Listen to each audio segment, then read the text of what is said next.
satu aja kalau Anda mau memperbaiki peradangan dalam tubuh kita, satu aja Anda tinggalin tiap hari kalau bisa, jangan ada ini. Kalau 40 tahun itu sudah mulai berkurang ya, 40 tahun ke atas, 40 tahun itu hormon wanita berkurang, maka pasti kemungkinan besar akan terjadi pengeroposan tulang. Itu satu. Yang kedua apa? Jantungnya, pembuluh darahnya semua akan melemah.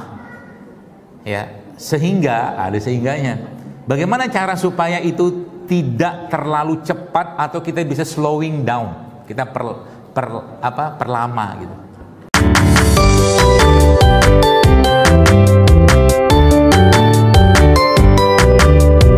Tema yang pertama adalah yang saya mau sampaikan di pembukaan ini adalah tentang bahwa ternyata kenapa sekarang banyak pengobatan atau mungkin keadaan kesehatan sekarang itu banyak tidak menyelesaikan masalah, malah justru muncul masalah baru gitu ya.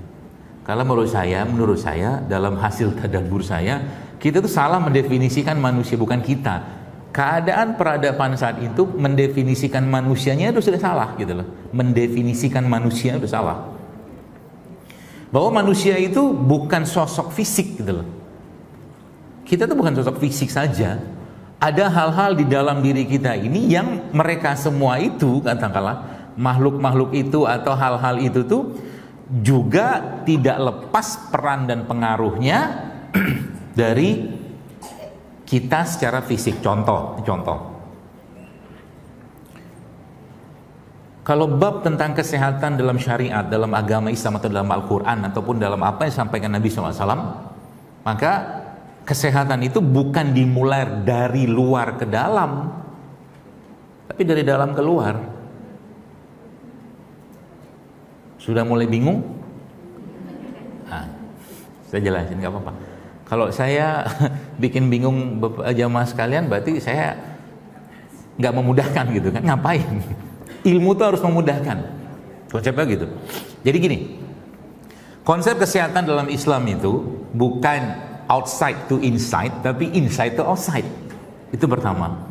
Artinya gini, kaidahnya yang saya pakai pertama adalah bahwa semua penyakit, kata baginda Nabi SAW, kan dimulai dari kolbu. Kan hadis itu kita sering banget dengar, gitu loh. Semua penyakit itu dimulai dari hati. Berarti ketika ini jasad saya ya, ketika ada jasad seseorang lah, ada manusia, ada jasadnya kayak begitu ya. Karena ini gambaran, ini ilustrasi, ini manusia misalnya, ini manusia ada jasadnya. Jasad ini kan anggota tubuh, ini kan bagian luarnya. Oke, bagian luar dari bagian luar dari jasad itu secara fisik ada tangan, kemudian anggaplah bahwa organ-organ dalam tubuh kita itu juga bagian luar. Inside-nya apa? Inside-nya di dalam itu kan intinya kan. Nah, kalau alpukat ini katakanlah intinya apa? Bijinya. Kan gitu. Nah, maka seluruh keadaan di permukaan luar ini sama organ-organ yang ada di luar daripada inti dari itu adalah cerminan dari intinya, kan gitu. Intinya tadi apa? Intinya itu adalah kolbu, kata Nabi. Kan bahasa Nabi kan iza sholaha jasada kullu, kata Nabi. Kalau hati itu bagus, maka baguslah semua. Artinya dimulainya itu dari dalam baru keluar. Oke, berarti kalau Anda menangkap pesan, kalau jamaah sekalian menangkap pesan ini, maka sesungguhnya gitu kan, ketika ada orang mengalami penyakit tertentu misalkan, hatta itu bukan cuman sih, hatta itu sekedar sakit dengkul. Dengkulnya sakit, kira-kira ada masalah nggak dalam emosi dia? Apa masalahnya? Gini loh, manusia itu kan representasi ya. Jadi kita punya bahu di sini, kita punya tangan, semua punya fungsi masing-masing gitu loh. Ini tangan memberi, ini tangan menerima, gitu. Kaki, tujuan kaki itu apa diciptakan? Dia menopang gitu loh. Jadi ketika ada orang, jadi Setelah saya belajar ilmu kayak begini, ternyata Masya Allah ya, memang hal-hal yang menurut kita itu tidak penting, tidak perlu, dan jangan berlebihan dipikir, jangan dilakukan gitu loh. Karena yang akan tersiksa siapa? Jasad. Jadi ketika ada orang sakit dengkul kayak begini, di kakinya ada sakit gitu kan, dengkulnya gitu, kanan kiri gitu. Apa fungsi dengkul? Fungsi dengkul itu kan nahan, seperti seakan-akan dia sedang menahan beban hatinya, beban pikirannya, beban jiwanya yang diletakkan di bagian atas, sehingga yang tersiksa adalah anggota tubuhnya. Enggak, nanti coba tanya aja. Mohon maaf ya, ketika ketemu dengan orang yang sakit dengkul, coba gali aja, ajak ngobrol agak dalam, pasti ada, nggak mungkin nggak ada.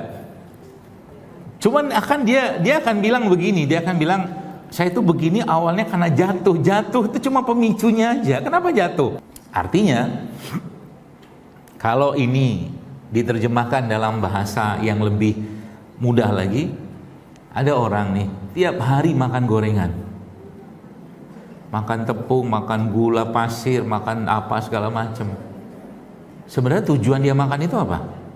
Sekarang saya tanya, kalau dia makan itu tiap hari, bikin sehat atau bikin gak sehat? Gak sehat. Jelas bikin gak sehat. Akal kita akan mengatakan jelas ini bikin gak sehat kalau tiap hari dimakan.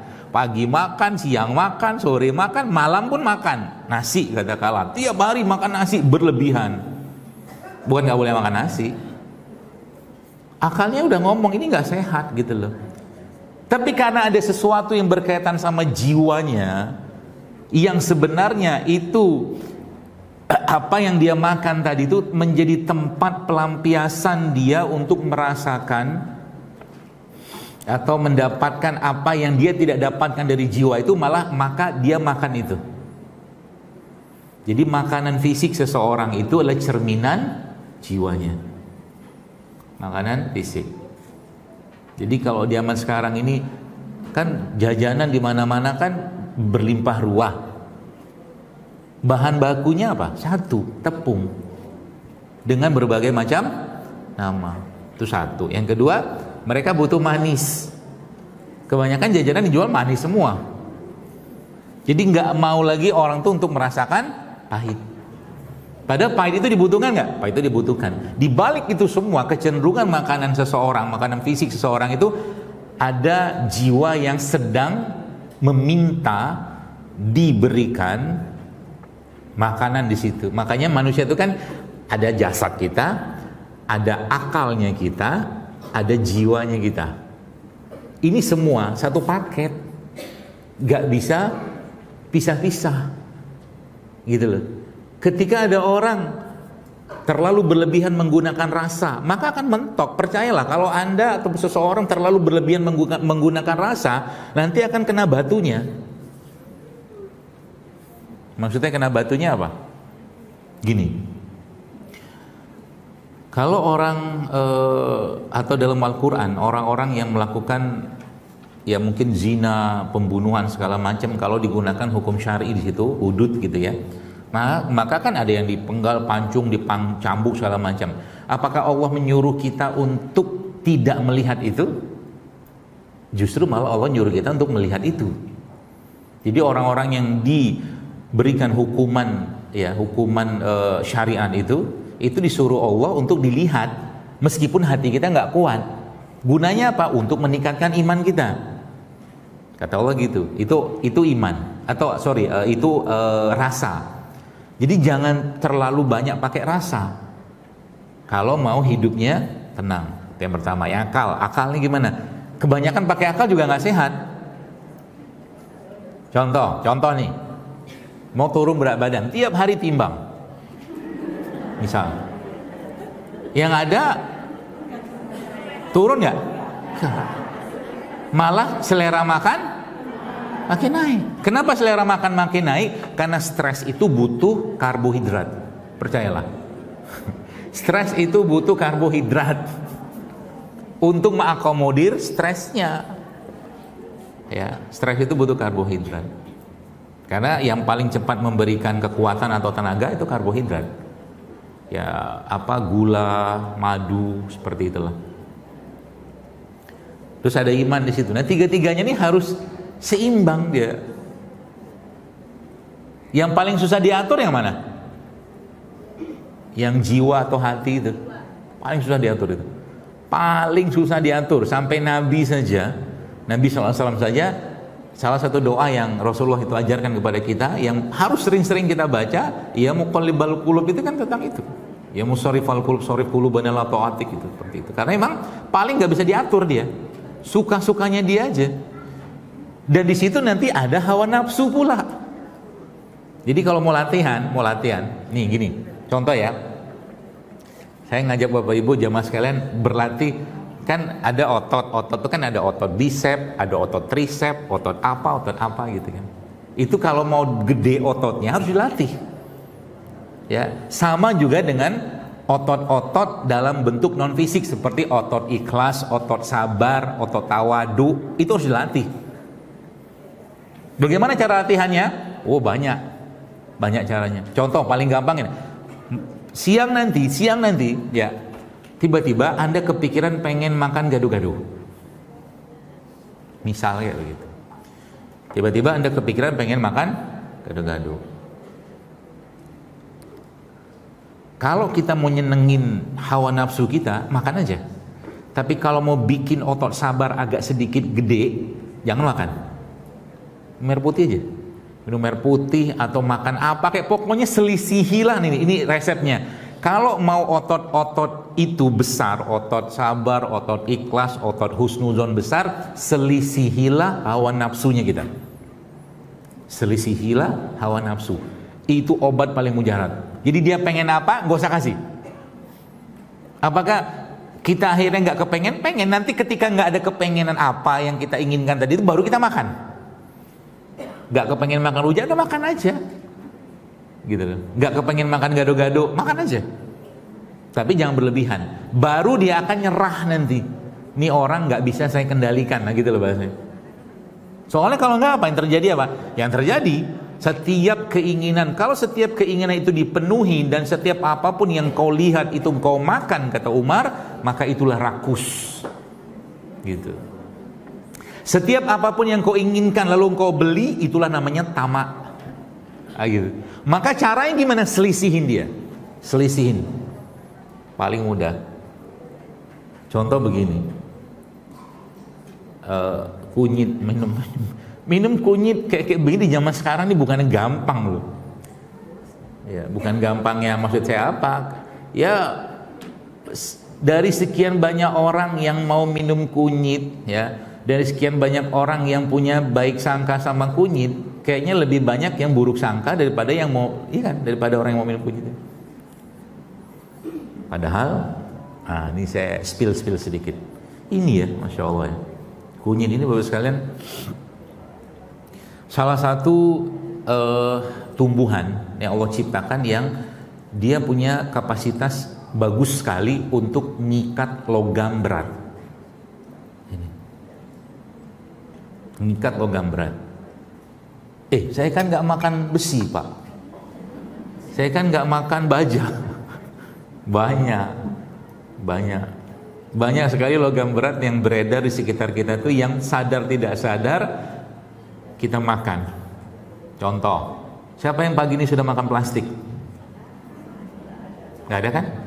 Anda yakin nggak masuk mikroplastiknya dari sikat gigi Anda? Kan plastik itu. Mikroplastik itu kan digosok-gosok, apalagi gosok semangat gitu kan. Ada plastiknya. Beda kalau orang pakai siwak. Semakin siwak itu Anda gosok ke mulut kita dan ketelan bulu-bulu siwak itu semakin bagus. Ya, beda sama sikat gigi. Makanya kalau mau diganti, ganti aja pakai sikat gigi yang dari bambu bulunya itu. Gitu. Plastik apalagi? Banyak. Beli misalkan bubur ayam, bungkusnya apa? Plastik. Kan styrofoam kan? Atasnya dialasin kan? Pakai plastik. Tiap hari kita tuh berlimpah dengan bahan-bahan yang bukan cuma sekedar bicara logam berat saja, tapi kebanyakan bahan-bahan itu pemicu kanker. Kosmetik sama aja. Jadi kalau cerita terlalu banyak nanti pulang-pulang pusing, gak usah lah. Cukup saya aja yang pusing mikirin ini gimana benerinnya gitu loh. Ya, seperti itu. Jadi Allah Bapak sekalian, jadi kuncinya itu. Kuncinya itu apa? Jadi dari imannya, akalnya, rasanya coba dibikin seimbang. Pemimpinnya siapa? Pemimpinnya iman. Kalau iman sudah ngomong, maka akal sama rasa harus tunduk. Itu kuncinya. Ya, contoh nih mungkin. Apakah apresiasi atau penghargaan itu kita perlukan dalam hidup? Iya. Tapi masalahnya ketika ada seorang wanita misalkan, dia sudah bikin kopi buat suaminya selama 20 tahun katakan. Sepanjang 20 tahun dia bikin kopi itu tidak ada satupun kata terima kasih dari suaminya. Apakah itu akan membuat dia membatalkan atau nggak mau bikin kopi lagi? Ya tergantung niat dia. Kalau dia butuhnya apresiasi, ya aku capek-capek bikin, nggak pernah satupun dipuji gitu kan. Makanya bicara penghargaan, kalau iman dipakai di situ, maka Anda tidak butuh penghargaan apapun dari siapapun, dari apapun, kecuali penghargaan dari Allah. Kita tuh dihargai oleh Allah kayak apa ceritanya? Luar biasa. Wanita tuh dihargai oleh Allah itu dengan sangat luar biasa. Nggak perlu sholat sunnah, nggak perlu puasa sunnah, nggak perlu sedekah. Cukup kerjakan ibadah wajib saja, urus suami, jaga kehormatannya, urus anak, 8 pintu surga bisa dimasukin. Itu penghargaan. Iya. Apalagi banyak penghargaan. Kalau orang butuh penghargaan, kenapa saya ngomong hari ini penghargaan? Karena banyak orang hidupnya merasa tertindas, teraniaya, terzolimi karena tidak mendapatkan apresiasi. Pada Tuhannya dia memberikan apresiasi jauh lebih baik daripada apa yang diberikan oleh manusia. Sekarang ini contoh. Siapa di sini yang mau uang 50 miliar? Saya pun mau 50 miliar. Kira-kira gede nggak? Gede loh. 50 miliar mah beli kunyit mah banyak banget.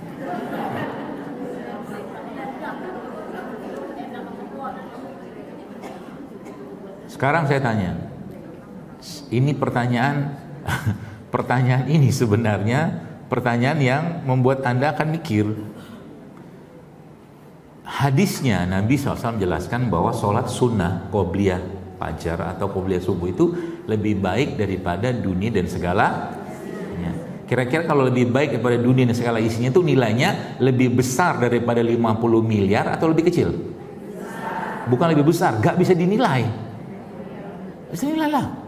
Sekarang saya tanya, maukah Anda sholat qobliyah subuh tapi dapat uang 50 miliar?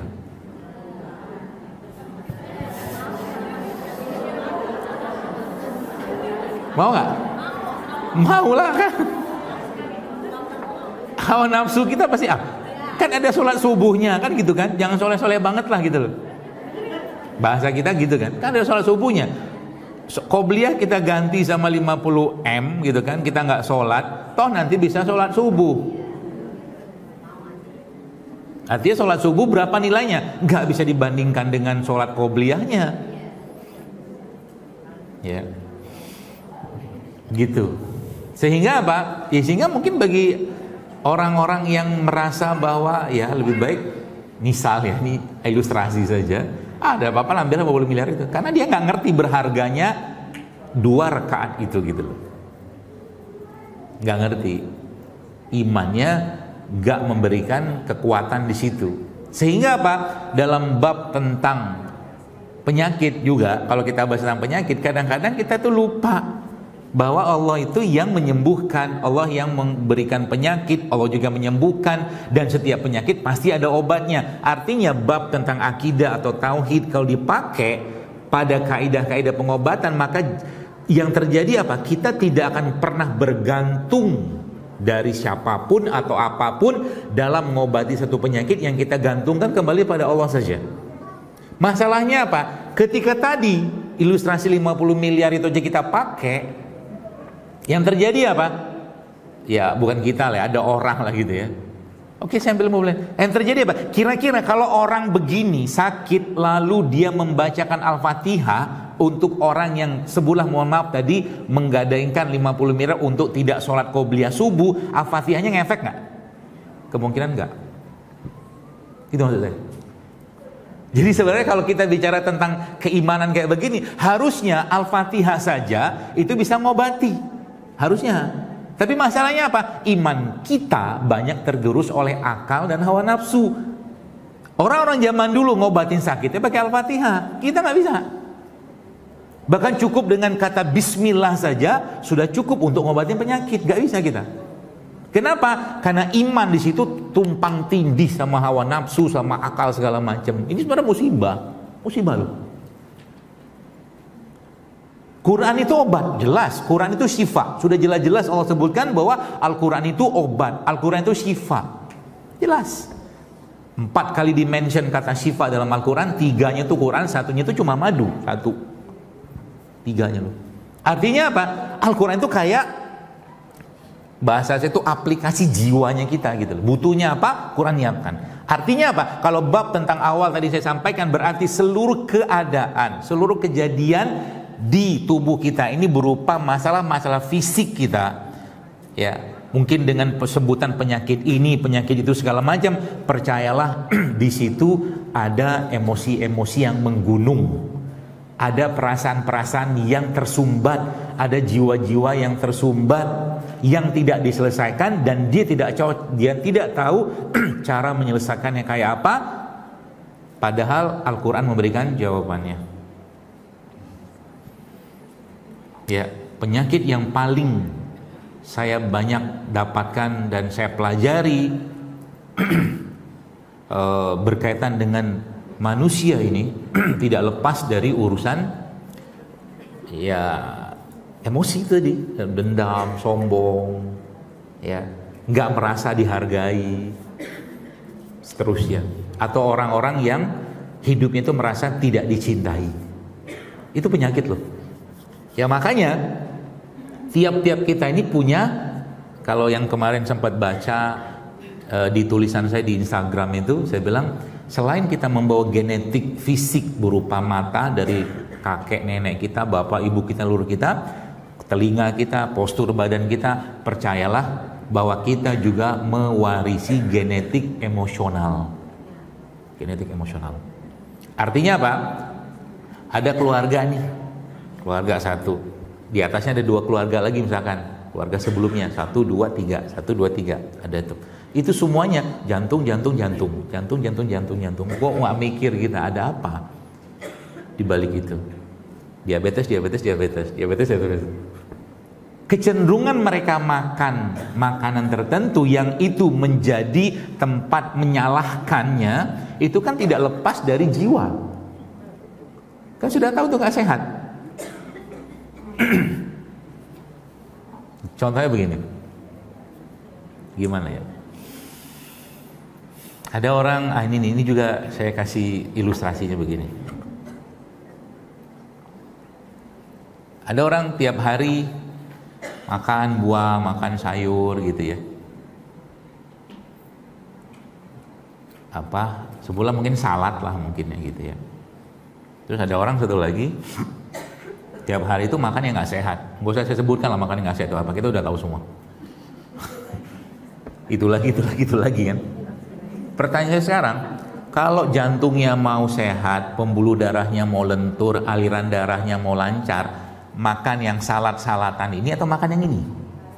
Ini kan, yang di tangan kanan saya misalkan dia. Tapi kalau ditanya, kenyataan yang dimakan yang ini apa yang ini?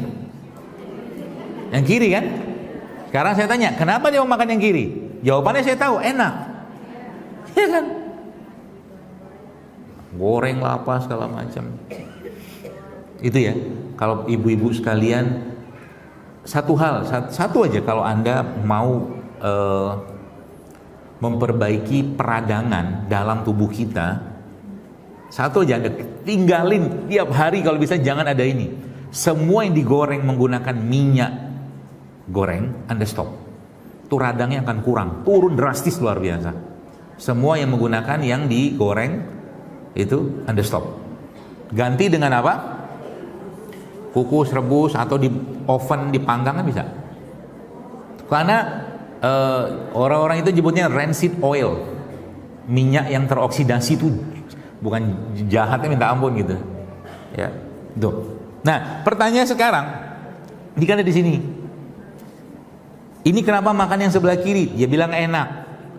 Kan sehatan yang ini, kan gitu. Jadi sebenarnya orang-orang yang sudah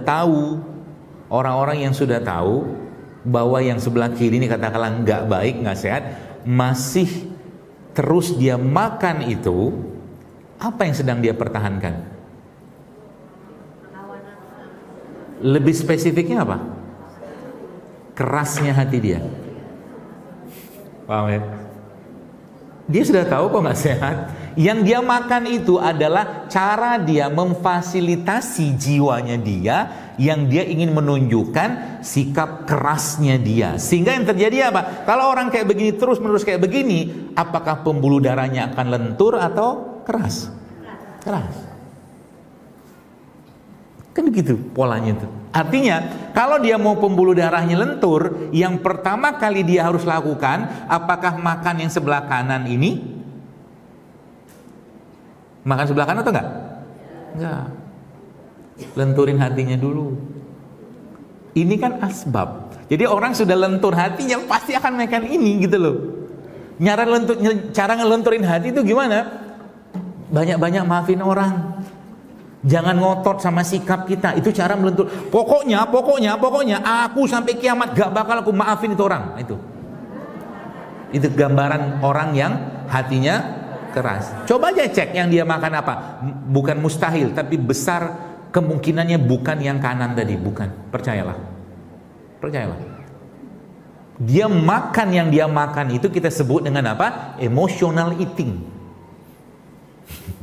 Makan untuk mempertahankan sikapnya dia. Coba aja kalau dia sudah mulai perbaiki. Kan sudah saya bilang tadi, kalau orang makan yang sebelah kiri tadi terus menerus, pembuluh darahnya kan keras.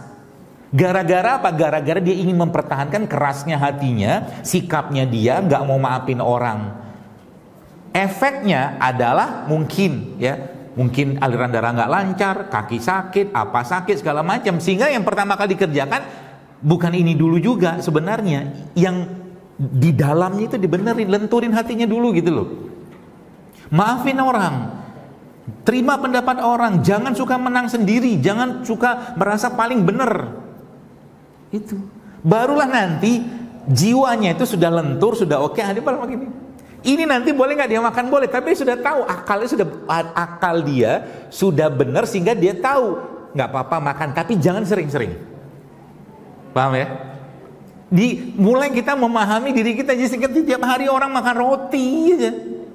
Pagi roti, siang roti, malam roti. Roti ada terigunya, ada menteganya. Menteganya pun bukan mentega yang sehat. Pakainya margarin atau butter? Mentega atau margarin? Beda kan? Kalau mentega kan dari hewan kalau salah. Ada gulanya pula. Gitu. Yang terjadi apa? Tiba-tiba udah makan sekian lama kayak begitu, gulanya naik. Tubuh nggak bisa nampung juga sebanyak itu. Makanya bagi yang nih, saya kasih tips nih, bagi Anda yang mau makan makanan yang mengandung gula yang tinggi, saran saya, ya sebelum makan dan sesudah makan bisa Anda praktekkan ini. Yang pertama,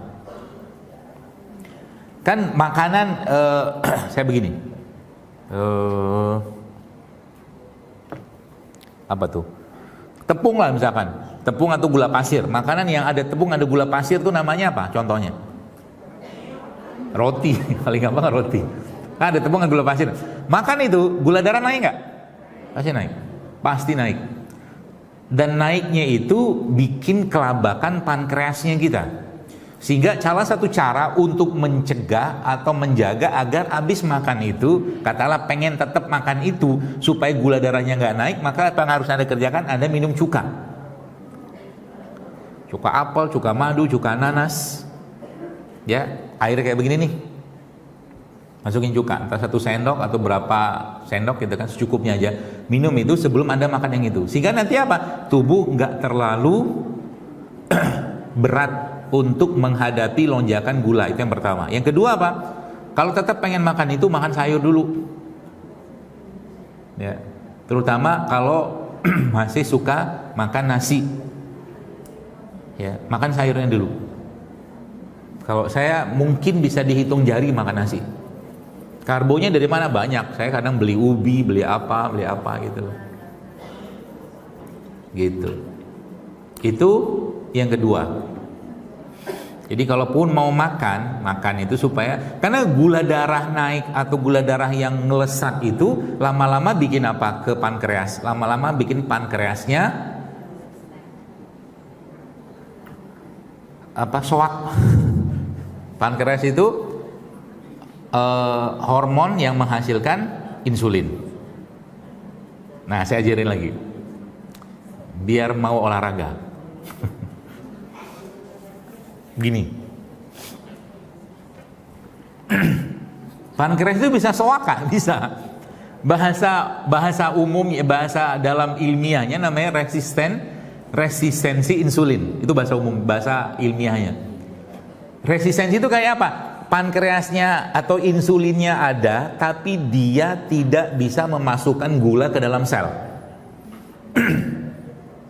Pertanyaannya, bagaimana cara untuk meningkatkan atau memperbaiki resistensi insulin?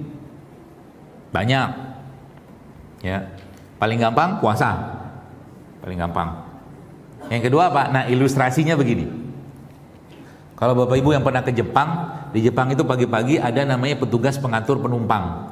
Tugasnya ngapain? Di depan KRL Jepang itu dia masukin orang sampai masuk, habis itu tutup pintu baru kereta jalan. Gitu. Ilustrasinya. Dulu lama Pak saya pakai ilustrasi, tapi cukup bisa dipahami lah. Nah, pertanyaannya, apakah petugas itu bisa letih? Bisa lah. Kalau penumpang terlalu banyak, jadwal kereta terlalu banyak. Letihlah si petugas tadi. Caranya supaya petugas tidak letih apa? Jadwal kereta dikurangi, isi kereta dikurangi. Maka petugas akan rileks, ada waktu untuk istirahat. Nah, petugas itu insulin, penumpang itu gulanya. Petugas itu insulin, penumpang itu adalah gulanya. Tugas insulin apa? Memasukkan gula yang masuk dalam tubuh kita, dalam aliran darah ini ke dalam sel. Itu tugas insulin. Berarti kalau tadi bahasa insulin itu kita pakai, maka yang harus kita kerjakan apa? Bisa kita kerjakan apa? Kan tadi saya bilang kurangi jadwal kereta sama kurangi jumlah penumpang. Oke, kurangi jumlah penumpang kira-kira apa? Kurangi karbo yang masuk. Kurangi karbo yang masuk. Karena beban insulin itu adalah memasukkan gula. Kalau gulanya nggak banyak, yang terjadi apa? Dia akan menggunakan cadangan bahan bakar yang lain berupa protein atau lemak. 1. Kurangi jadwal kereta. Itu apa? Puasa. Oke, yang ketiga apa? Yang selanjutnya. Petugasnya disuruh nge-gym. Petugasnya disuruh nge-gym. Sehingga tadi dia dorong penumpang 4-5 orang itu pakai 4 tangan, sekarang pakai begini masuk tuh penumpang. Maksudnya gimana? Ya petugasnya suruh olahraga yang bisa meningkatkan massa otot. Olahraga yang bisa meningkatkan massa otot. Karena otot adalah salah satu cara paling mudah dan paling efektif bahkan murah untuk membakar gula dan memasukkan gula ke dalam sel. Sehingga umur 40 tahun pasti akan terjadi namanya sarkopenia. Sarkopenia itu apa? Penyusutan massa otot. Maka kalau sudah masuk usia kayak begitu, yang harus Anda kerjakan apa? Anda harus latihan beban. Selama ini kan sudah sering latihan beban kehidupannya. Sudah sering. Sekarang latihan beban, beneran latihan beban. Caranya gimana? Macam-macam bisa Anda pakai. Tenang aja, nggak perlu pakai alat. Pakai berat badan kita juga bisa. Ya, ibu-ibu yang mohon maaf dengkulnya sakit, mulai latihan squat pelan-pelan sebisanya. Squat tahu? Tahu lah kan? Gak usah saya praktekin. Kayak orang duduk nggak jadi. Kerjain itu. Jadi misalkan dengkulnya sakit, misalkan dia berdiri begini kan, misalkan ya, awalnya sakit begini, pelan-pelan gini aja, naik lagi, nanti lama-lama lentur sendiri dia. Pegangan kayak begini, atau kayak begini, ya kan, duduk, gini, pelan, sampai nanti deep squat. Kalau ototnya sudah mulai dapat, yang terjadi apa? Metabolismenya akan benar lagi. Itu satu. Atau ini nggak perlu pakai alat ya. Yang kedua apa? Berdiri di dinding, wall sit namanya. Ya, kayak orang duduk tapi nggak jadi. Kayak beginilah. Gimana ya? Gini, anggaplah itu dinding gitu ya. Tahan sampai capek, naik lagi. Dengkul Anda, otot Anda sini akan kuat. Kenapa? Kuncinya di sini. Kalau otot betisnya kuat, jantung Anda akan kuat. Karena sekarang beberapa penelitian menyebutkan otot jantung itu, otot betisnya jantung kedua. Kalau ini lemah, jantung lemah. Makanya ini harus dikuatin. Cara nguatinnya apa? Pakai gerakan-gerakan yang menggunakan menggunakan berat badan kita. Tadi misalkan, atau kayak begini juga bisa, naik lagi. Pelan-pelan aja tiap hari. Ya, atau yang mau agak sedikit push up. Sebisanya dulu. 2 kali push up. Push upnya gimana? Kalau langsung mau push up di lantai nggak apa-apa, push up di dinding juga nggak apa-apa. Sebisanya. Untuk apa? Untuk nambah massa otot. Kalau massa otot sudah dapat, yang terjadi apa? Dia bakar gula lebih bagus. Gitu ya. Gampang? Gampang. Yang tidak gampang adalah godaannya. Nanti di rumah ya, pelan-pelan tuh kalau ada rezeki nyicil barbel. Beli itu barbel. Jadi lagi duduk itu kan ngobrol atau WA-an. Atau mungkin itu ya, mungkin di rumah lagi apa gitu kan, push up-an gitu ya. Push up beneran. Saya juga melakukan itu soalnya. Kenapa ya? Seiring usia saya nggak mau masa tua saya diurus orang. Mati aja. Jadi itu jadi satu target supaya apa? Supaya di masa tua kita tuh ibadah kita tetap normal. Caranya apa? Berinvestasilah pada otot. Gitu kan? Ada beberapa postingan yang kemarin saya posting tuh saya delete. Jalan di masjid jongkok gitu. Itu gak gampang loh. Tapi kalau kita sudah mulai kayak begitu tuh, kuatin otot perut banget, otot betis, otot bahu banyak banget. Ya. Push up juga sama. Mulai nanti latihannya kayak sekarang misalkan Anda kuatnya push up 2 kali, dia push upnya 2 kali. Tapi push up yang benar ya. Bukan push up-pushapan. Ya maksudnya kayak turun beneran, kayak beginilah ya.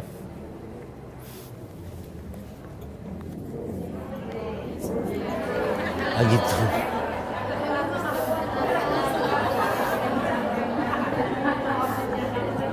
Lihat nggak saya ringan ngerjainnya? Itu baru-baru sekarang ini ringannya. Awal-awal dulu berat banget. Jadi nanti ketika udah hitungan keberapa gitu, kita udah biasa, dia jadi kardio, nggak jadi weight lagi. Paham ya? Jadi apa namanya? Termasuk juga nanti kalau Anda sudah latihan itu pakai bar itu, pull up itu, lama-lama jadi kardio dia. Tapi yang terjadi apa? Otot kita bertambah, lemaknya nyusut semua. Itu investasi. Ya. Itu caranya. Macam-macam. Ya. Jadi akhirnya yang terjadi apa? Yang terjadi kalau orang tuh sudah berolahraga, orang ada aja nih dia lakukan olahraga gitu kan, tiap hari. Itu pasti dia akan happy. Karena olahraga itu seperti membentuk neuron baru atau mungkin sel-sel saraf yang baru setiap hari kalau kita kerjakan apapun bentuk olahraganya. Ya, makanya ada satu kaidah yang pernah saya sampaikan itu go sweat every day. Kalau bisa tiap hari keringetan deh. Entah itu jalan jongkok, deep squat, plank, ya. Harus bisa. Sebab apa? Perempuan itu, ya, ibu-ibu ya, Anda itu karena estrogen yang ada pada wanita itu kan 40 tahun kan ketika sudah mulai masuk ke pramenopause ya, kan turun dia. Nah, salah satu fungsi estrogen adalah menjaga tulang dan pembuluh darah. Nah, ini di sini saya kasih tahu tipsnya. Karena sekarang kan orang suka tips. Tips itu kitab sucinya tips. Gini. Kalau 40 tahun itu sudah mulai berkurang ya, 40 tahun ke atas, 40 tahun itu hormon wanita berkurang, maka pasti akan, bukan pasti, kemungkinan besar akan terjadi pengeroposan tulang. Itu satu. Yang kedua apa? Jantungnya, pembuluh darahnya semua akan melemah. Ya, sehingga ada sehingganya. Bagaimana cara supaya itu tidak terlalu cepat atau kita bisa slowing down? Kita perlama gitu. Banyak caranya. Cara pertama apa? Anda makan ini tiap hari. Alpukat. Makan alpukat tiap hari. Kenapa ada alpukat? Karena alpukat isinya protein, asam amino, serat, semua segala macam. Dia juga sangat bagus untuk memperbaiki masalah reproduksi wanita, terutama estrogenan itu, alpukat. Yang kedua apa? Minumlah minyak zaitun tiap hari. Ya. Saya tuh dulu pernah ketemu dengan teman ya. Waktu lupa di Bali atau di mana gitu. Waktu saya masih sering ke sana itu dia cerita, umurnya itu 53 tahun tapi orang selalu menyangka dia itu umur 35 tahun. Saya tanya, siapa namanya? Mbak siapa gitu, ibu siapa gitu.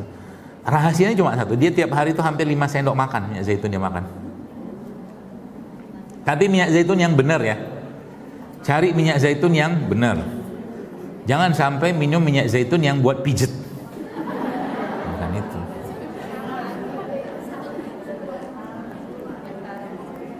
Itu. Terus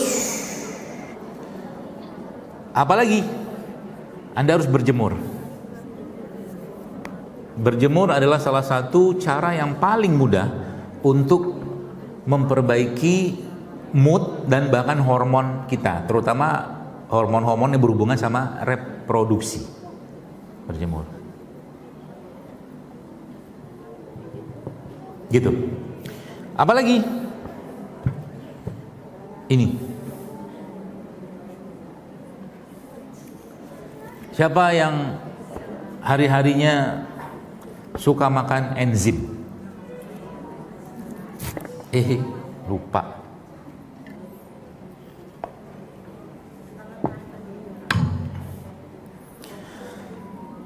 Nanas ini, ya. Tadi kan saya cerita apa satu dari kunyit kan? Sengaja nggak langsung disampaikan semuanya, pelan-pelan satu kunyit. Tadi kan saya bilang logam berat kan, kunyit. Jadi kalau minum kunyit nggak usah dikupas kulitnya, cuci bersih-bersih saja. Masukin segini. Ya kalau Anda punya air panas, bagus lebih cepat sehingga bahan-bahannya keluar. Ini kan memasukkan kayak begini kan namanya ekstraksi menggunakan air, tapi nggak bisa langsung keluar bahannya. Ya, kalau mau cepat dipanasin. Kalau mau dia lebih bagus lagi larutnya apa? Atau mungkin lebih banyak bahan aktifnya keluar apa? Diparut, bahasa saya itu disakiti dia. Kan diparut atau digeprek itu kan. Coba lihat, kunyit Anda potong pakai pisau sama kunyit yang Anda potong bukan potong, Anda geprek, beda aroma. Ya kan? Aroma dia itu kan aroma pertahanan sebenarnya. Makanya geprek itu bagus, ya. Hidup kita pun ada kalanya perlu digeprek. Ya. Maksudnya apa? Jangan terlalu nyaman hidup gitu loh. Jangan terlalu nyaman hidup. nggak ada geprek-gepreknya, apa indahnya? Gitu. Nah ini air panas ya. Udah masukin aja kayak begini, setakar-takarnya, seambil-ambilnya. Nah gitu kan. Udah. Terus atau yang berikutnya apa? Di blender. Blender. Baik, saya cerita nih madu. Madu ini ada mineralnya nggak? Ada. Ada proteinnya nggak? Ada. Ada asam amino nggak? Ada. Ada enzimnya nggak? Kelihatan nggak? Nggak kelihatan. Itulah nano. Itu yang saya bilang tadi, Allah mudahkan semua berkumpul dalam satu cairan yang kita nggak kelihatan dengan kasat mata, tapi dia mengandung bahan-bahan yang super power. Itu namanya nano. Ya, makanya konsep nano itu hampir semua apa-apa yang Allah ciptakan itu nano semua. Dan kita diberikan ilmu untuk apa? Untuk si nanonya ini bisa kita, kok ini sebenarnya kayak begini nih, menanokan dia sebenarnya, mengekstraksikan dia ke dalam air, hingga keluarlah bahan-bahan aktifnya si bahan ini, dan kita bisa minum dengan kondisi dia larut dalam air. Itu sebenarnya dinanoin bahasanya gitu loh, dikecilin ukurannya. Terus tadi kan saya cerita tentang enzim. Tiap hari yang kita makan itu sebagian besar enzimnya habis, ya, atau nggak ada. Si nanas itu enzimnya di sini paling banyak, yang biasanya kita buang.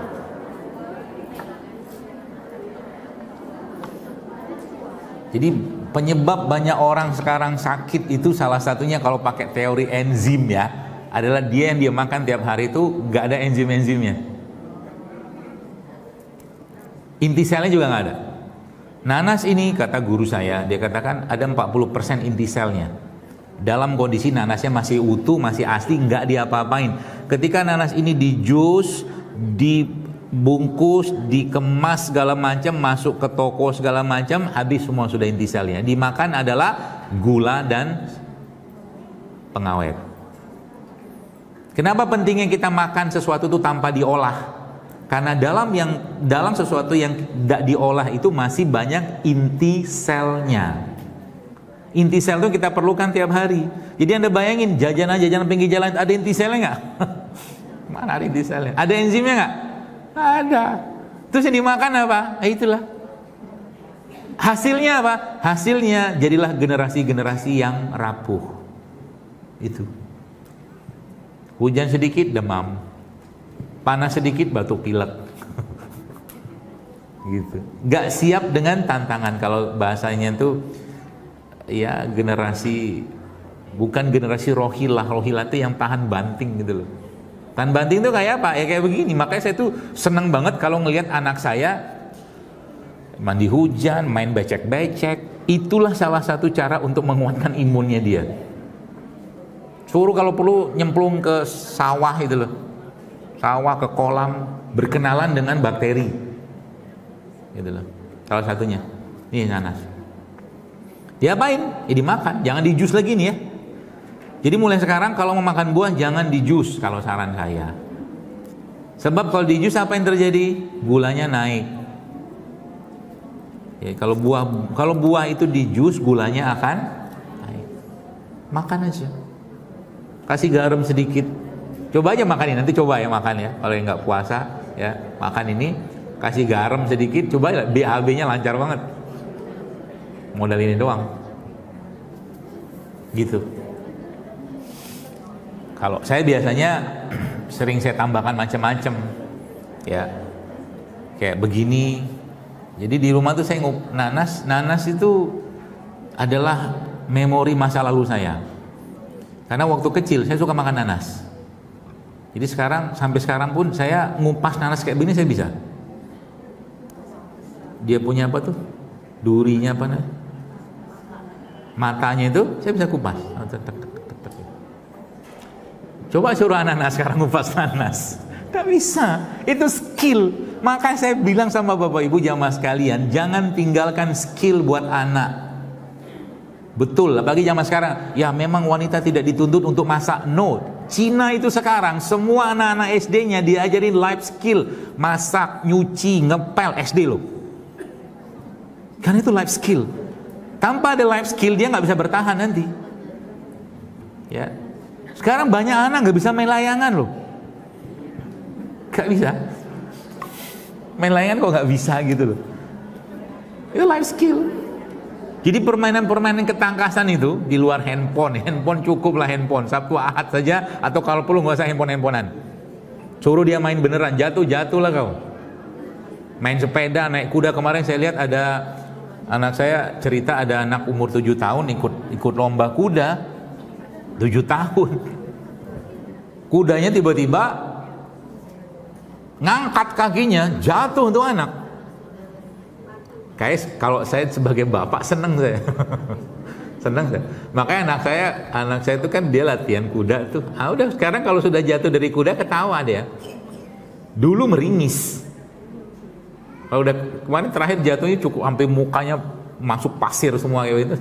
Alhamdulillah. Emang harus begitu. Ya, seperti itu ya. Nah, ke inti sel tadi. Makanya inti sel atau mungkin enzim itu Allah ciptakan di mana? Di semua ini semua. Yang paling banyak di mana? Madu, kurma. Itu banyak sekali enzimnya. Ya. Makanya makan-makan kayak begini, kayak alpukat kayak begini. Ini kan kalau kita beli yang jual itu mentah dia.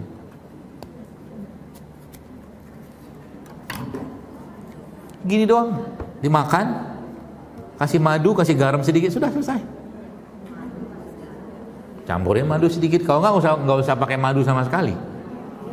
Makannya gitu. Ininya pun sebenarnya bagus. Ini kalau ibu-ibu keringkan ya, ini bagus sekali teh biji, bukan teh lah ya. Nanti disangrai, dikeringkan, nanti diseduh pakai air panas. Coba aja baca penelitiannya. Biji. Makanya kalau yang kemarin sempat baca tulisan saya, ada teman teman lah dulu biasa posting repost banyak tulisan saya itu, dia cerita yang biji nangka itu loh, yang berapa 130.000 biji, semua biji-bijian itu banyak sekali inti selnya ya, termasuk biji kopi. Atau kalau enggak apa biji-bijian yang lain? Tumbar, kan biji itu. Rempah tuh paling banyak inti selnya. Ya. Rempah-rempahan. Itu ya, jadi enzim. Kemudian apa lagi? Serat. Serat itu dapat dari mana?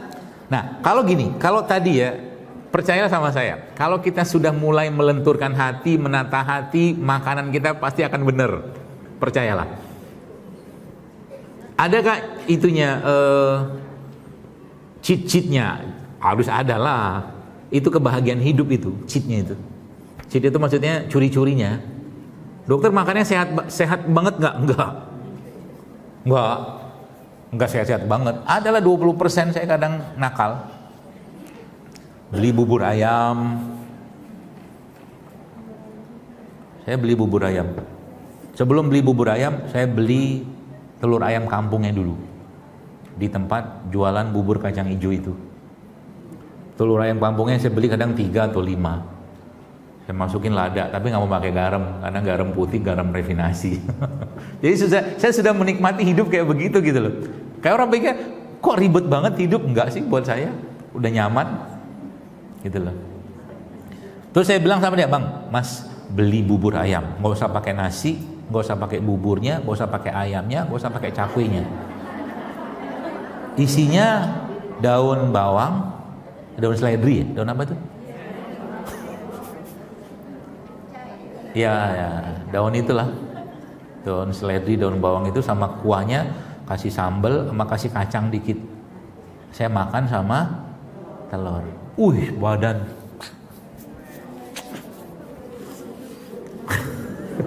nggak masuk gula pagi-pagi itu ya. Ya, nih ngobrol-ngobrol kita pagi-pagi itu jangan, saran saya, pagi-pagi jangan banyak karbohidrat masuk, percayalah. Kalau tetap Anda pagi-pagi sarapan itu pengen makan, makanlah protein. Ini protein. Sebab apa? Fasenya tubuh kita itu masih fase bersih-bersih. Gitu. Makanya saya tiap hari itu pasti konsumsi beginian. Entah itu saya bikin sendiri, entah itu saya beli makan yang kapsulan kayak tadi pagi. Gini loh. Nah ini ilmu lagi ya. Tubuh kita nih Ibu sekalian. Ya biar adegan aja, action. Misal gini, ada orang beli mobil standar, mobil biasalah gitu kan, nggak mewah-mewah banget, harganya mungkin 200-300 juta, mobil baru. Kan banyak tuh mobil baru sekarang harga segitu. Saya tanya kepada jamaah sekalian, bisakah mobil itu dipakai sampai ke Irian? Bisa lah. Bisa. Mobil baru kan? Perlu diganti nggak bannya? Usah. Joknya diganti nggak usah, mesinnya nggak usah. Ilustrasi itu saya pakai sebenarnya sama kayak badan kita.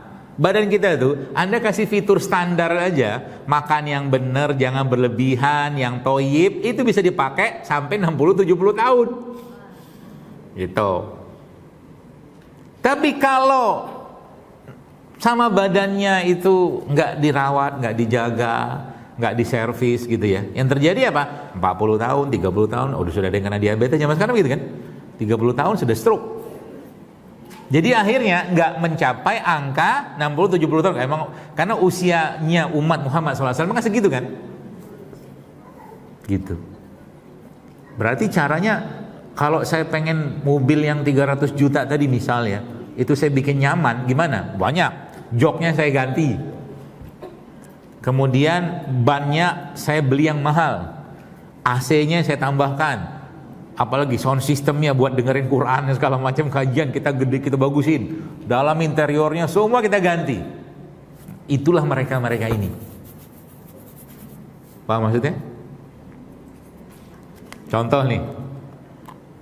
Ya karena kalau udah tahu ilmunya enak. Contoh kayak begini. Saya mau ngupgrade gitu kan. Ngupgrade otak saya. Kan? Saya mau upgrade otak saya. Apa yang harus saya kerjakan?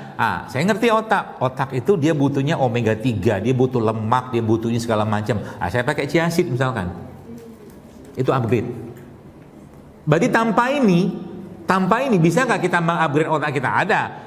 Sudah saya sampaikan di depan tadi bahwa kesehatan dalam Islam itu mudah dan murah, bahkan gratis. Sekarang saya tanya atau mungkin saya kasih tahu kepada jamaah sekalian bagaimana cara membuat otak kita tuh encer. Gampang, banyakin aja puasa. Otak pasti encer. Perlu di-upgrade gak dengan beginian? Gak perlu. Bagaimana cara otak Anda atau otak kita itu atau tulang kita menjadi kokoh dan kuat? Perlu chia seed, perlu makan alpukat, perlu makan protein? Perlu sih perlu, tapi kalau jawabannya, kalau yang tidak menggunakan kayak beginian, yang kita butuh uang di luar normal, ya latihan beban tadi. Gitu loh. Jadi banyak sekali fiturnya yang kita bisa pakai untuk mengupgrade kita. Tadi pagi saya minum ini, nggak puasa. Saya minum ini karena saya tahu saya bakal ngomong. Kenapa? Nanti coba dibaca aja isi chia seed apa. Jadi mulai seratnya, omega 3-nya, ini salah satunya ibu-ibu ya. Nanti di rumah anak-anaknya kasih ini. Kasih chia seed. Kinclong nanti otaknya. Bikin pinter. Karena ini salah satu yang sangat bagus buat otak sama jantung. Chia seed. Versi minimalisnya kita apa? Karena kan dia bukan produk lokal. Ya lumayan lah kayak selasih gitu loh. Versi minimalisnya kita. Tapi kalaupun itu nggak ada, banyak lagi. Zaitun juga bisa. Ya, alpukat juga bisa. Kayak begitu ya. Tadi pagi itu pagi tadi minum, saya ambil air putih, kemudian saya masukin ada produk yang saya buat itu, nggak usah saya sebutin lah, sama ini. Terus saya minum minyak VCO, sama saya makan 1 bawang putih. bawang putih yang sudah jadi hitam, bawang lanang itu nggak ditelan. Saya penyetin masuk sorong. Itu yang saya pagi tadi makan. Terus saya makan kelapa yang sudah diparut, kan lemak tuh, itu makan gitu. Yang terjadi apa ya, badan enak gitu loh, asal jangan terlalu banyak karbo. Kalau tetap pengen makan karbo, jangan banyak-banyak di pagi hari, makanlah protein saja gitu ya. Nah jadi termasuk, jadi upgrade bener bersih termasuk ini nih. Saya lagi suka banget nih makan ini. Apa? Asam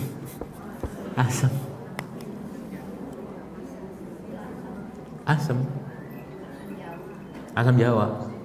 Tapi ya mungkin ditemukannya di Jawa. Tapi intinya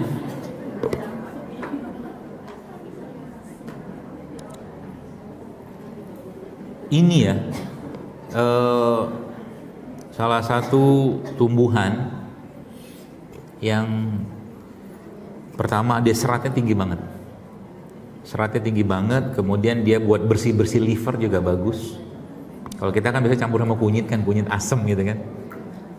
Tapi saya suka minum sendiri saya suka minum sendirian. Maksudnya ini saya kasih air panas sedikit, saya kasih madu, saya kasih garam, kemudian saya shake, saya kocok.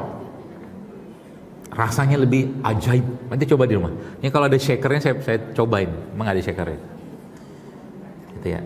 Apa yang terjadi? BAB-nya lancar. Liver kita lama-lama akan dibenerin sama dia. Dan tamarin atau asam kayak begini salah satu tumbuhan juga yang powerful banget buat nyikat logam berat. Beberapa logam berat yang ada pada makanan ya, atau mungkin kosmetik segala macam itu bisa diikat sama ini. Mudah kan? Mudah. Yang kita perlu berjuang itu adalah membangun kebiasaannya. Itu yang paling susah. Tapi kalau sudah dapat, udah jalan, asik gitu. Makanya kadang-kadang saya pulang atau pas lagi nganter anak gitu ya, pulang beli nanas, di rumah kupas sendiri karena bukan saya lebih menikmati itu untuk saya kerjakan sendiri gitu loh. Bisa aja nyuruh istri, ya motong ini saya masih kerjain sendiri, gitu. Karena ada kebahagiaan di situ. Ya kemudian apalagi Bu sekalian, tadi enzim sudah, inti sel sudah, termasuk juga ini nih, jahe nih. Jahe ini salah satu booster testosteron sebenarnya. Ya, jadi hormon laki-laki itu namanya testosteron, hormon perempuan secara umum ada estrogen ya. Nah, jahe merupakan salah satu booster testosteron yang paling bagus. Ya, apakah perempuan butuh testosteron juga? Butuh, cuma dalam jumlah sedikit. Artinya apa? Gak apa-apa Anda campurin saja begini sini. Sehingga nanti apa? Saya mendapatkan banyak orang-orang ya, masya Allah, yang rutin minum kayak beginian itu hormonnya stabil, moodnya stabil, ya emosinya stabil, jantungnya bagus, masya Allah. Modal begini doang. Ya kadang-kadang tambahkan sedikit sama ini jas, serai, gitu. Ya geprek, disakiti. Ini kan, tuh baunya keluar. Udah gitu, tuangin gitu. Gitu. Minimal mentok-mentok apa? Nih. Enzim. Oke. Ambil air panas, ini dimasukin ke dalam air panas atau air biasa, nanti campur madu, campur ini, pagi-pagi minum. Kasih madu. Nanti coba lihat efeknya apa. Saya kalau ceritain terlalu banyak. Ya, kadang-kadang saya tuh kagum dan takjub sama mereka-mereka ini, beneran. Kadang-kadang yang diminum tujuannya apa, dapatnya apa. Maksudnya gini ya, saya tuh pengen, dia bilang gitu kan, pengen tulangnya bagus setelah minum kunyit, minum serai segala macam, tapi Bukan hanya tulang doang yang bagus, tiba-tiba hamil. Itu maksudnya. Kok jadi ketawa-tawa gitu? Apa-apalah. Hamilnya alhamdulillah.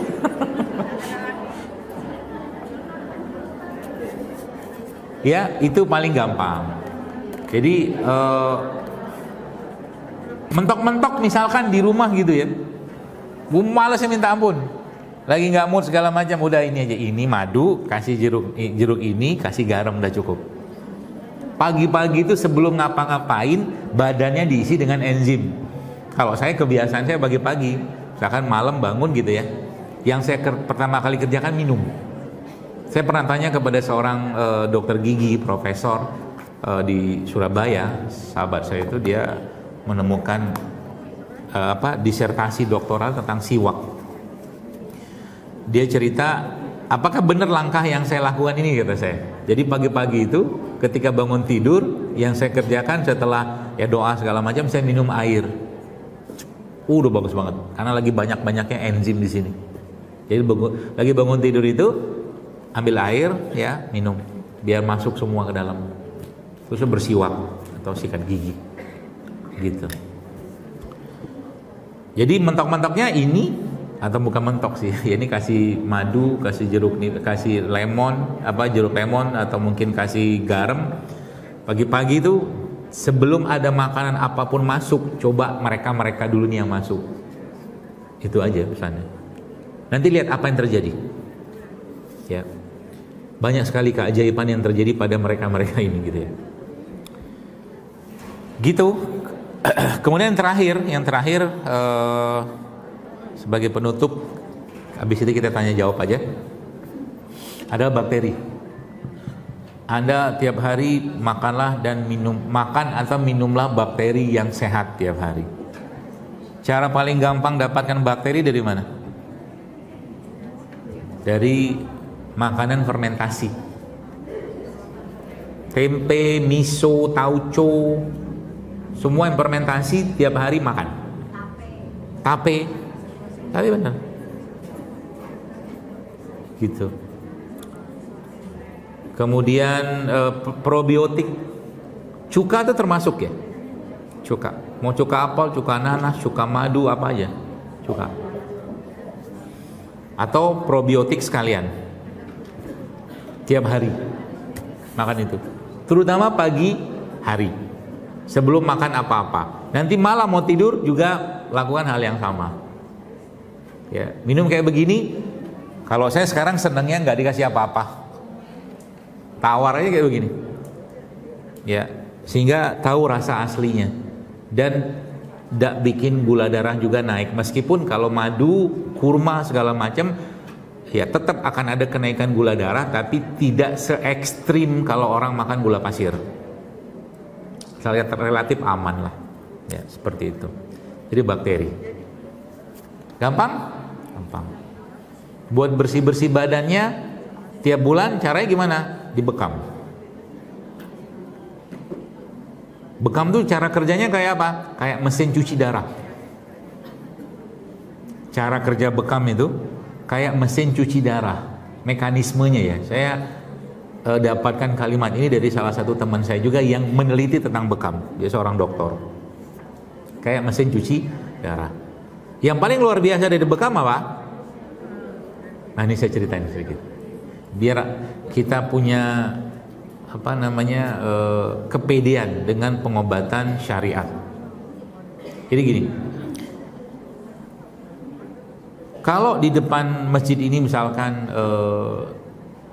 saya bakar tisu atau bakar kertas gitu ya. Kemudian saya bilang atau mungkin saya tanya, bagaimana caranya supaya saya ngebakar kertas ini, saya ngebakar tisu ini segala macam ini menimbulkan asap segala macam, kayak kebakaran, kayak kerusuhan segala macam.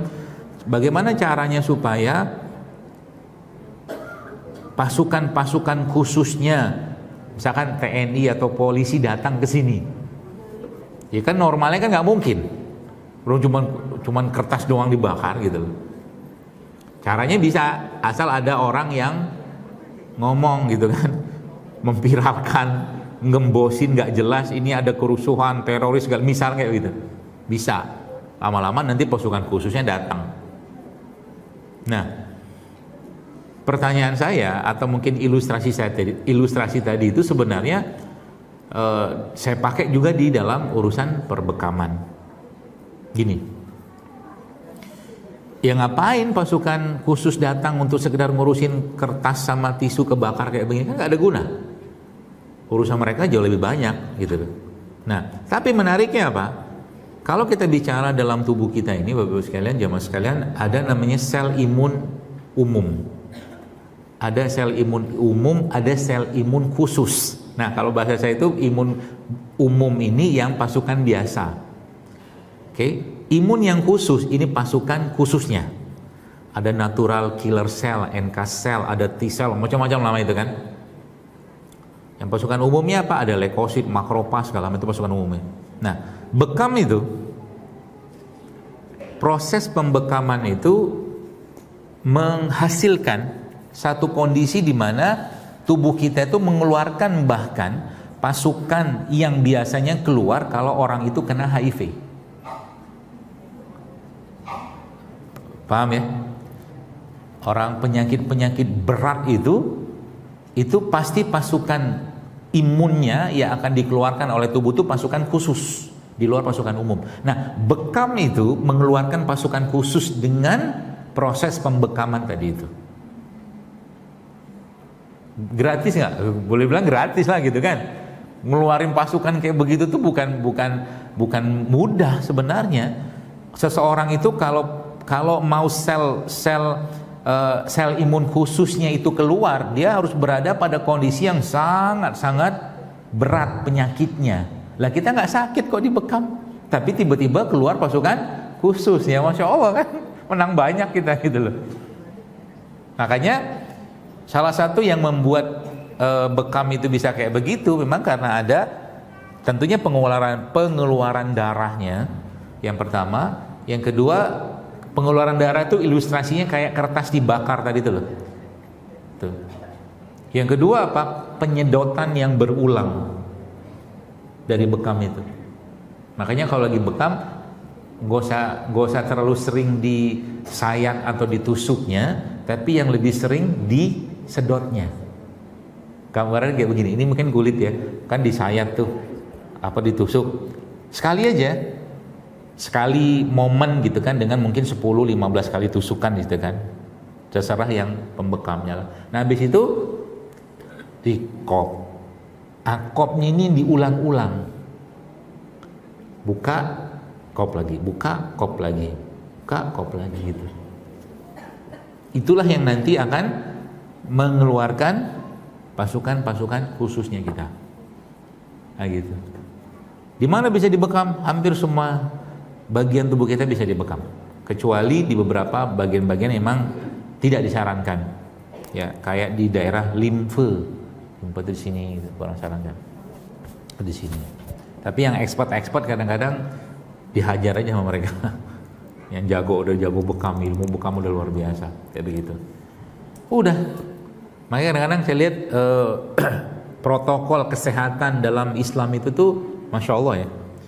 Luar biasa banget. Bahkan kalau ngandalin ini saja udah cukup. Contoh nih, kalau Bapak Ibu jamaah sekalian misalkan rutin puasa Senin Kamis saja sebulan itu berarti kan ada 8 kali ya kan puasa. Tambah lagi puasa Ayyamul Bid 3 hari, udah 11 hari kan, udah 11 hari berpuasa. Terus tambah lagi dengan berbekam, selesai. Sisanya apa? Udah jaga kesehatan aja lah tuh. Makan sehat. Makanya saya bilang, bukan saya nggak sepakat dengan intermittent fasting. Nggak sepakat. Bagus, tapi menurut saya kalau kita bisa menggunakan dalam tanda kutip tools syariat ini berupa puasa sunnah saja udah sangat cukup. Bahkan kalau Anda mau prolong puasa yang diperpanjang bisa banget. Contoh, selama berapa bulan Anda niatkan puasa Daud misalkan, niatnya bukan buat sehat tapi niatnya karena Allah ya. Puasa Daud itu kan hari ini puasa, besok libur, gitu kan? Jadi ketika hari ini puasa, sorenya itu berbuka, habis itu dia nggak makan lagi, minum aja. Itu kan intermittent fasting juga sebenarnya. Karena intermittent fasting itu kan nggak makan, tapi minum boleh. Ya, beberapa jenis minuman yang bahkan disarankan buat orang-orang yang IF itu kan, yang saya tahu ya, saya baca beberapa referensinya itu juga minuman-minuman yang bisa meningkatkan metabolisme. Contoh, kunyit. Jadi kalau yang lagi pas puasa pengen metabolismenya di boost up, nah, minumlah kunyit sama lada hitam. Kunyit ini nih Anda campurkan sama lada hitam. Lada hitam bulat tuh geprekin aja, minum. Malam juga mau tidur minum aja itu. Bagus banget buat memboost metabolisme. Yang pertama itu, yang kedua kayu manis. Rendeman kayu manis itu juga bisa mempercepat atau menguatkan metabolismenya pada saat orang-orang yang sedang puasa tadi itu. Kedua, yang ketiga teh hijau. Yang keempat kopi. Cukup. Itu kan. Apalagi nih. Jadi kan latihan beban tadi itu kalau ibu-ibu lakukan pada saat berpuasa itu lebih keren. Karena ketika orang sedang berpuasa itu dan dia latihan beban, maka growth hormonnya meningkatnya drastis. Kapan ngerjainnya? Ya supaya nggak was-was nanti bakal haus, yang jelang-jelang buka aja. Jelang-jelang buka gitu Anda push up, ada squat, ada plank, ada latihan beban, itu efeknya ke badan lebih powerful daripada ketika kita sedang tidak berpuasa. Gitu. Mudah kan? Mudah. Jadi sebenarnya Islam tuh memberikan panduan yang sangat jelas tentang bagaimana cara menjaga ini. Nah, baru nanti kita bicara teorinya, konsep-konsepnya, ada konsep timur, konsep barat. Tapi intinya apa? Dari semua apa yang saya pelajari ini Bapak-Ibu sekalian ya, tentang pengobatan. Ini konsep. Intinya kalau Anda mau perbaiki kesehatan, mulailah dulu dari memperbaiki pola makan. Karena itu 50-60% ada di situ. Orang yang latihan gym apa segala macam, tanyalah sama personal trainer itu. 80% badan Anda dibentuk dari apa yang Anda makan, 20% itu karena latihan. Gitu loh. Makanya kalau orang-orang yang biasa ngangkat semen, ngangkat itu kan gak usah nge-gym, dia badannya udah sterek. Tapi tadi investasi otot itu perlu banget. Jadi mulai sekarang apa aja diangkat. Ya, saya kemarin ada pas ngisi di daerah Bintaro itu, masuk ke satu sekolah gitu kan, numpang ke masjidnya, saya lihat security-nya asik banget gitu kan. Dia bikin barbelnya dari kaleng cat, disemenin sama dia, kasih bar, kasih tiang deh, lagi diam-diam gitu. Saya lihat ini udah gede banget.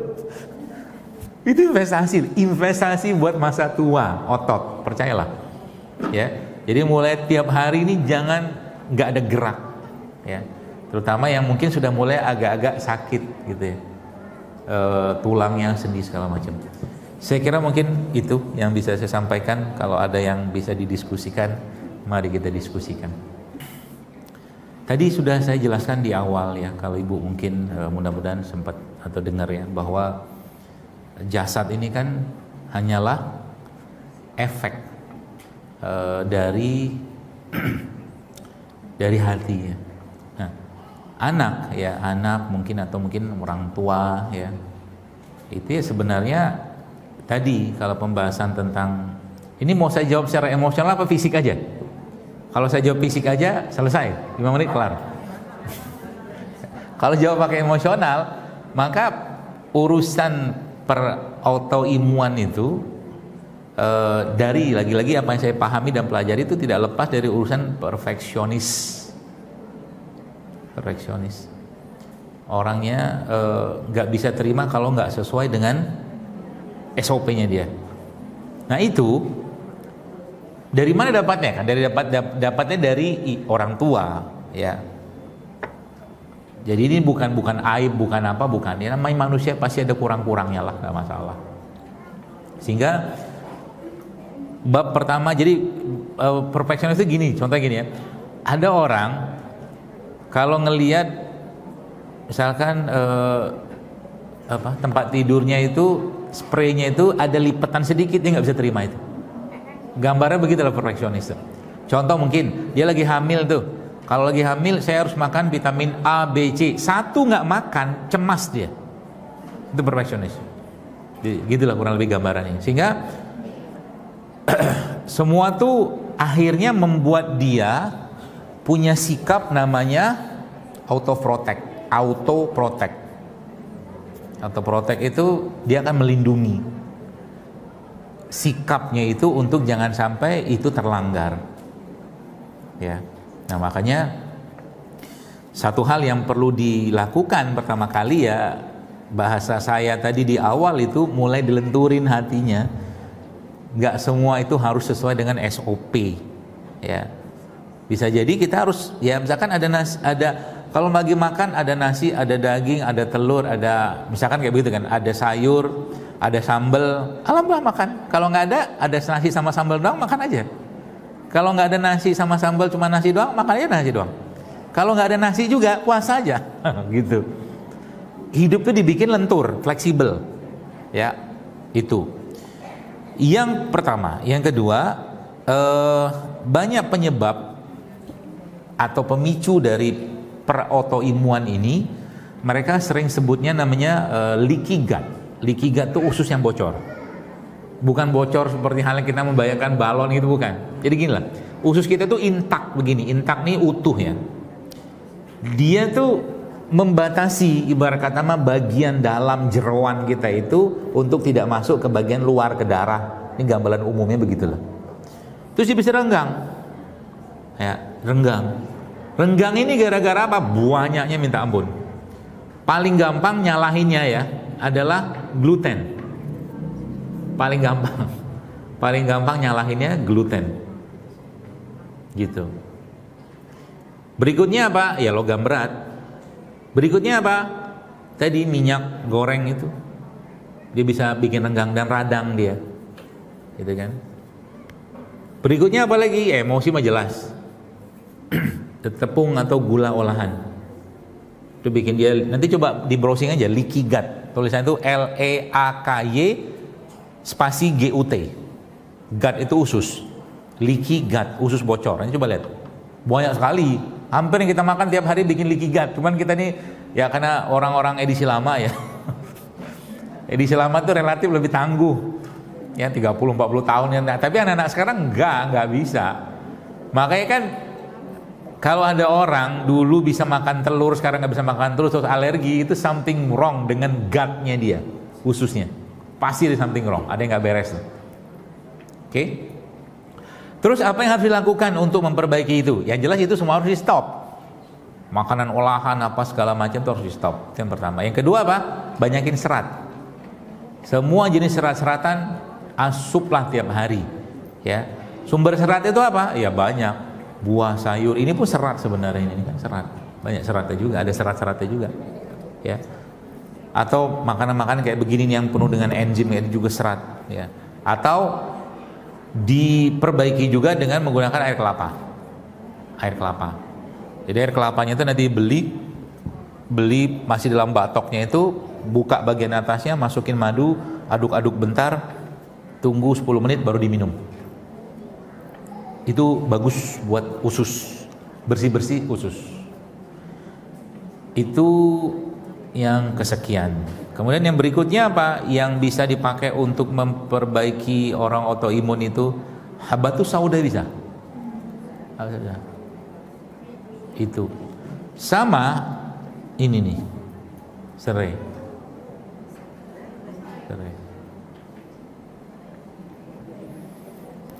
Dan berjemur atau berbekam, cukuplah itu, insya Allah. Nanti lama-lama dia akan hilang. Termasuk ini, saya itu dapat ilmu dari salah satu guru saya itu, dia bilang begini, masya Allah, dulu dia entah kenapa ya, saya nggak tahu momen itu seperti apa. Jadi beliau itu dulunya nggak alergi sama udang, terus tiba-tiba bukan tiba-tiba, dalam proses itu dia alergi sama udang. Yang terjadi apa? Ya karena ngerti ilmunya sih ya. Dan dia tahu kalau terjadi alergi itu yang dia makan herbalnya, tumbuhannya apa gitu ya. Sikat aja udang itu makan sama dia. Bahkan dulu misalkan makan udangnya sekali 2 kali atau 1 potong 2 potong sudah mulai keluar sama dia, inilah kekuatan jiwa, kekuatan mental itu saya bilang tuh. Dihajar sama dia, justru malah lebih banyak udangnya, nggak muncul itu barang. Itu yang saya bilang, nafsu itu jangan terus yang ngurusin kita. Dia harus tunduk sama kita, gitu kan? Termasuk juga dalam urusan permakanan tadi. Gitu Bu, mungkin Allah Allah. Bagaimana cara menaikkan massa tulang dan massa otot? Iya. Oh, metabolisme. Tadi udah saya jelasin. Yang tadi itu loh, yang waktu IF tadi itu, kunyit sama lada hitam, itu semua herbal, termasuk rempah. Ya rempah itu, saya ada buku, saya salah satu buku yang bagus banget saya baca itu namanya, buku itu Metabolic Autophagy namanya. Nah itu masya Allah di mana di buku itu disebutin ternyata metabolisme kita itu bisa di boost up.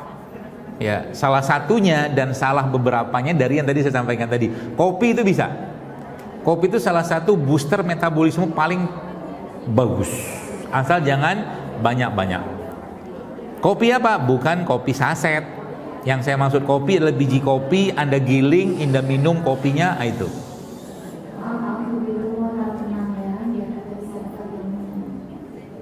Kopi kan.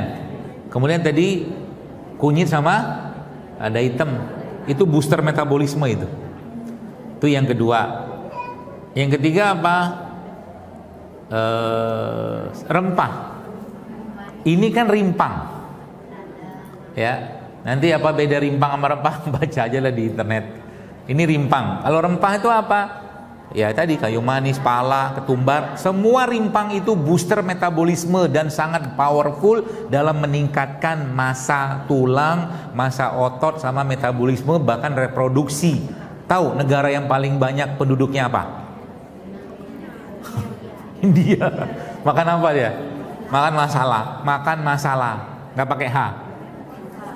Masalah. Bumbu tuh dalam bahasa Indianya kan masalah. Nah, itu ya. Cuman apa namanya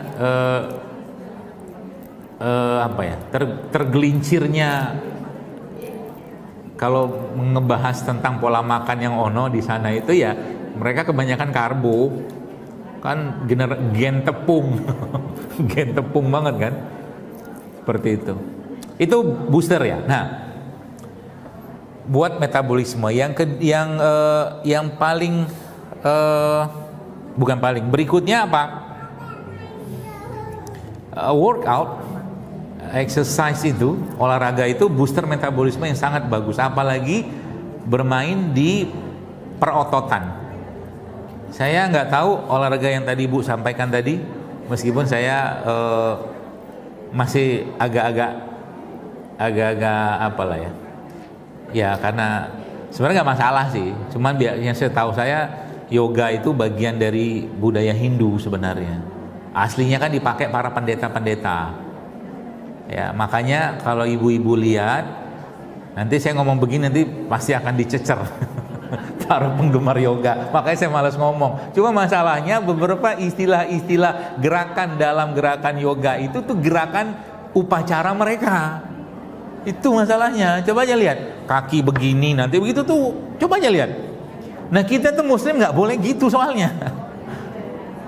Apalagi sampai dia jadi apa ngomong tentang tentang yoganya gitu ya. Kemudian ini namanya apalah gitu kan, pakai bahasa-bahasa Sanskerta Hindi apa segala macam gitu loh, setahu saya gitu. Nah kita tuh harus punya izah, itu saja maksud saya. Ya, kalau pakai gerakan-gerakan kayak begitu nggak usah pakai nama-nama itu gitu loh. Seperti itu.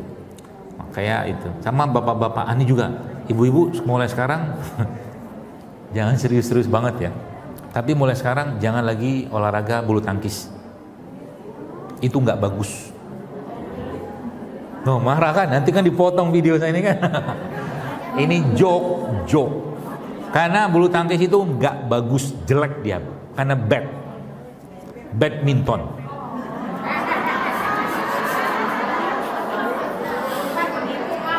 Jadi kalau mau diganti, goodminton. Oke. Joke bapak-bapak.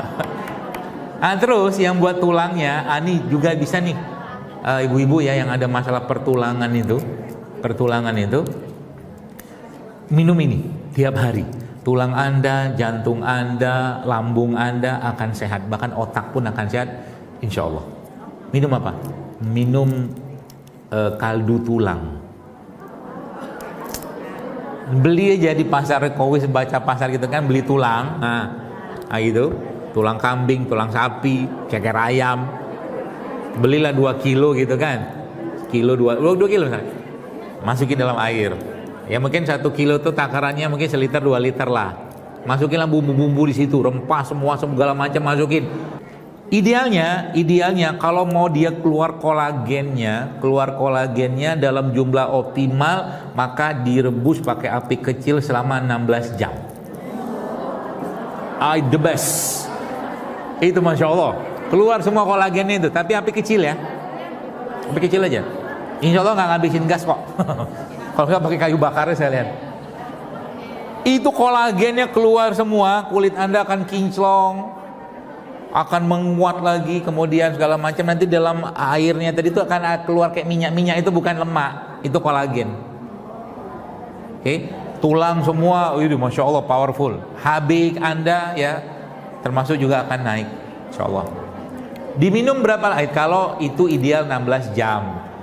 Minimalnya berapa jam? 6 sampai 8 jam minimal.